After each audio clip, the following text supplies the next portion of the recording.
Assalamualaikum warahmatullahi wabarakatuh. Halo semuanya. Nah, di sini saya akan menjawab soal-soal UAS yang dosen saya berikan. Nah, sebelumnya alangkah baiknya kita perkenalkan diri terlebih dahulu ya. Perkenalkan, nama saya Siti Apriandini dari Prodi Ilmu Komunikasi dan dari kelas A1. Nah, di sini saya diberikan tugas oleh Bapak dosen saya, yaitu Bapak Media Sucahya MSI selaku dosen pengampu komunikasi massa. Sebelum ke videonya, alangkah baiknya di-subscribe terlebih dahulu dan di-share sebanyak-banyaknya. Semoga ilmu ini bisa bermanfaat untuk kalian juga ya. Selamat menonton. Nah, kita memasuki pertanyaan yang pertama, yaitu jelaskan apa itu fungsi dari komunikasi massa dan berikan contohnya. Nah, sekarang kita akan membahas apa itu fungsi dari komunikasi massa. Fungsi komunikasi massa menurut Charles Wright pada tahun 1986. Yang pertama itu ada pengawasan, yang kedua korelasi, yang ketiga sosialisasi, dan yang keempat atau yang terakhir itu ada hiburan. Yang pertama yaitu pengawasan. Media menyediakan arus pemberitaan yang terus-menerus terkait pesan-pesan yang memungkinkan audiens sadar akan perkembangan di lingkungannya yang mungkin mempengaruhi mereka. Surveillance dapat terdiri dari fungsi memperingatkan, menyiagakan anggota audiens terhadap bahaya, semisal badai. Jadi, lebih mengingatkan kepada mereka agar berhati-hati jika keluar rumah atau bepergian saat keluar rumah. Contoh lainnya yaitu bahaya terorisme. Jadi komunikasi yang bermedia massa juga menyediakan fungsi penanggulangan status individu, organisasi, dan masalah yang diberitakan oleh media komunikasi cenderung dianggap penting oleh para audien. Tambahan pula komunikasi yang bermedia massa juga melakukan fungsi pengaturan agenda yang dengannya terjadi pengaturan agenda publik mengenai tema, individu, dan topik yang menjadi perhatian anggota audiens media massa. Fungsi yang kedua yaitu korelasi. Media massa menunjukkan keterkaitan dan menafsirkan informasi berbagai peristiwa yang terjadi hari itu. Fungsi korelasi ini membantu para audien menentukan relevansi pesan pengawasan yang berguna untuk mereka. Yang ketiga yaitu sosialisasi. Komunikasi bermedia massa mensosialisasi individu-individu agar bisa berpartisipasi dalam masyarakat. Media massa menyediakan pengalaman bersama, menumpukan harapan bersama tentang perilaku-perilaku yang sesuai dan yang tidak cocok dengan masyarakat.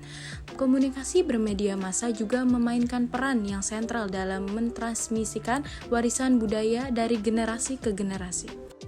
Yang keempat ada hiburan. Komunikasi bermedia massa merupakan sumber hiburan massal yang meresapi di tengah audiens dan memberikan pengalihan perhatian atau melepaskan audien dari tanggung jawab sosial.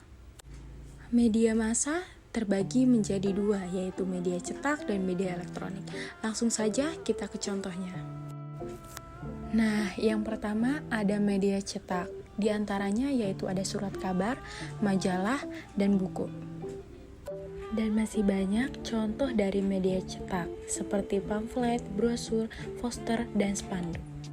Seperti yang diketahui, media cetak adalah mengutamakan pesan-pesan dan aspek visual yang dihasilkan dari proses percetakan dengan bahan baku yaitu kertas.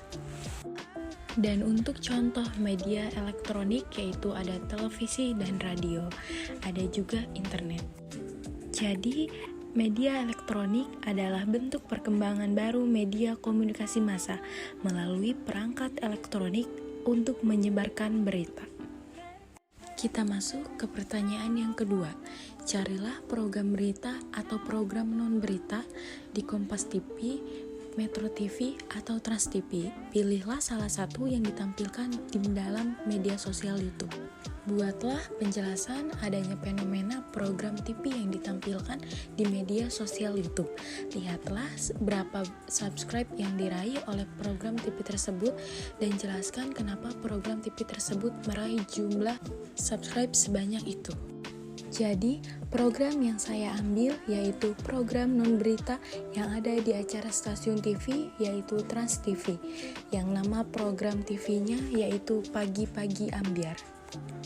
Jadi, channel YouTube Trans TV Official yang merupakan konten entertainment. Trans TV Official merupakan saluran televisi yang dioperasikan oleh PT Televisi Transformasi Indonesia di bawah Transmedia yang merupakan salah satu perusahaan media terbesar yang berbasis di Jakarta. Media Trans TV Official tidak hanya terkenal di dunia TV, tapi di media YouTube pun berhasil menarik para masyarakat untuk menonton di media YouTube. Trans TV Official mengunggah video suatu program TV yang sudah tayang di televisi lalu ditayangkan ulang atau diupload pada media YouTube. Itu bertujuan agar para penonton tidak hanya sekali menonton, tetapi bisa kapanpun saat ingin menontonnya. Dan program-program populer yang sempat ditayangkan di Trans TV kini bisa disaksikan kembali melalui akun channel Trans TV di YouTube. Dan bisa menonton online bagi yang sudah mendaftarkan akun di YouTube. Karena anak muda zaman sekarang jarang sekali menonton televisi dan lebih sering memakai gadget untuk melihat suatu berita atau video atau talk show lainnya. Berikut merupakan contoh tayangan program TV yang ditayangkan oleh Trans TV yang kemudian diupload kembali di akun YouTube Trans TV Official. Prader-Willi syndrome ini apa sih?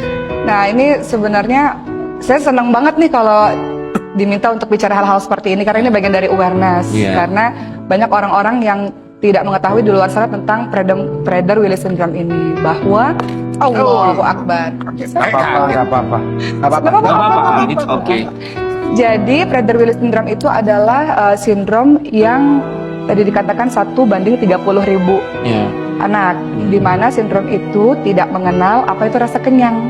Tidak mengenal apa itu rasa kenyang. Ya. Jadi lapar terus loh. Dia akan lapar terus, dia sangat terobsesi dengan makanan. Namun banyak hal-hal lainnya ketika dalam masa kandungan itu biasanya terasa dia tidak terlalu aktif. Kemudian ketika melahirkan dia tidak menangis. Kenapa? Dikarenakan sindrom Prader-Willi ini membuat ciri-cirinya adalah salah satunya otot-otot yang lemah. Sementara kita bernafas memerlukan otot, kita menangis memerlukan otot, kita mengunyah memerlukan otot. Jadi Sulaiman ketika lahir 2 minggu pertama itu di NICU, di mana Sulaiman memakai selang sampai menuju ke lambungnya untuk meminum ASI karena dia nggak bisa nyok. Ototnya tidak bisa ya. Tidak bisa berfungsi. Terus dia juga pada saat kecilnya tidak menangis. Dia fluffy baby gini ya. Gitu ya. Biasanya kalau lemah ototnya gini aja gitu. Jadi saya meminta kepada teman-teman semua dimanapun berada harus bersyukur kepada Allah kalau anak kita bisa bergerak, anak kita bisa menangis. Kadang-kadang orang tua itu kalau anaknya nangis kan dimarahi. Namun kadang-kadang sesuatu yang kita marahi itu dirindukan oleh sebagian ibu di luar sana. Bahwa banyak ibu-ibu yang menginginkan anaknya menangis, menginginkan anaknya bisa minum ASI dari sang ibu. Namun Sulaiman perjuangannya Masya Allah, sampai hari ini masih perjuangan. Kalau Kit pada waktu ketika hamil, apakah dia bergerak gitu dalam kandungan? Oh iya. Aktif, tetap aktif? Tetap aktif? Nggak terlalu aktif. Dibandingkan 3 kehamilan sebelumnya ya? Betul.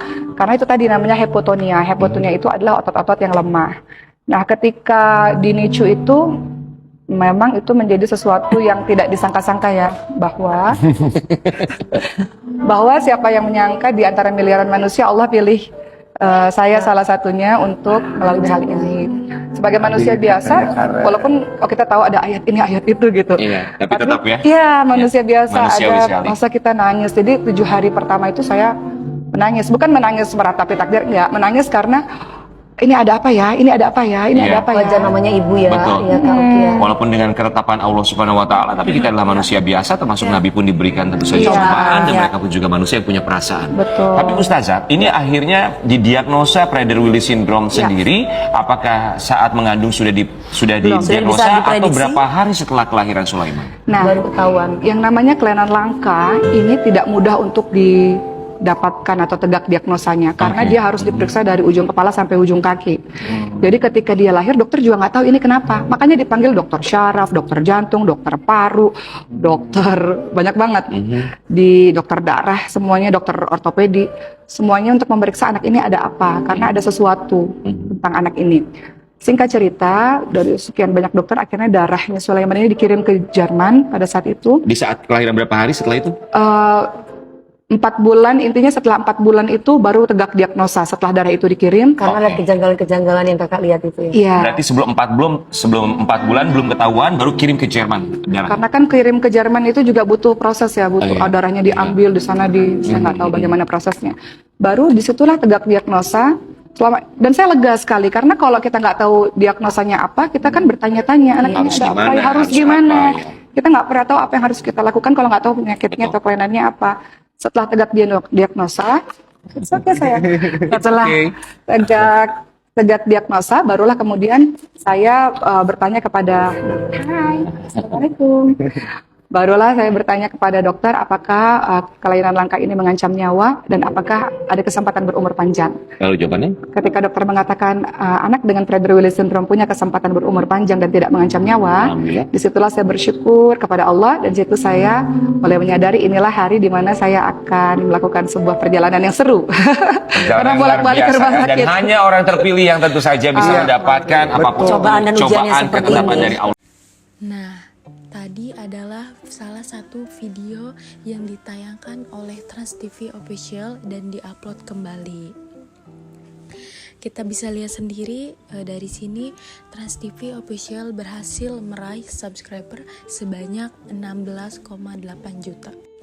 Dan pada tayangan tersebut berhasil meraih 129.000 orang penonton. Itu karena Trans TV Official berhasil menayangkan ulang program TV tersebut dan bisa menginspirasi banyak ibu yang menderita penyakit yang sama yang diidap Sulaiman, yaitu yang mengidap sindrom Prader-Willi. Dan ia telah menginspirasi para ibu untuk tetap tabah dan kuat dan mempercayakan segala kesembuhannya kepada Allah dan pada tim dokter yang menanganinya. Cukup sekian tugas video dari saya, kurang lebihnya mohon maaf. Assalamualaikum warahmatullahi wabarakatuh. Semoga bermanfaat teman-teman.